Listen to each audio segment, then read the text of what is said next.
गरीब बुढ़िया का खड़ी पास्ता। बहुत समय पहले की बात है।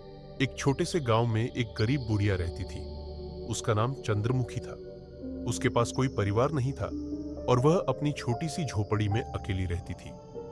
गांव वाले उसे बहुत मानते थे क्योंकि वह बहुत दयालु और समझदार थी। लेकिन बुढ़िया के पास खाने के लिए बहुत कम होता था।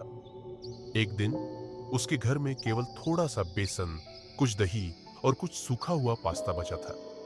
वह सोच में पड़ गई कि आखिर इससे क्या बनाया जाए। अगर सिर्फ खड़ी बनाऊं तो पेट नहीं भरेगा और अगर पास्ता उबाल लूं तो स्वाद अच्छा नहीं लगेगा, उसने सोचा। फिर उसे एक अनोखा विचार आया। क्यों न खड़ी और पास्ता को मिलाकर एक नई डिश बनाई जाए। बुढ़िया ने बेसन और दही को मिलाकर खड़ी बनाई और उसमें सूखा पास्ता डाल दिया। जब पककर तैयार हुआ तो उसकी खुशबू पूरे घर में फैल गई। उसने पहली बार खड़ी पास्ता बनाया था। संयोग से उसी समय गांव के सरपंच वहां से गुजर रहे थे। उन्हें इस अजीब सी खुशबू ने आकर्षित किया। बुढ़िया माँ, ये क्या पकाया है? उन्होंने पूछा।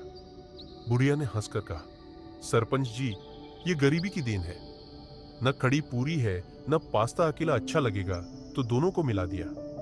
सरपंच ने एक कटोरी में लिया और स्वाद चखा।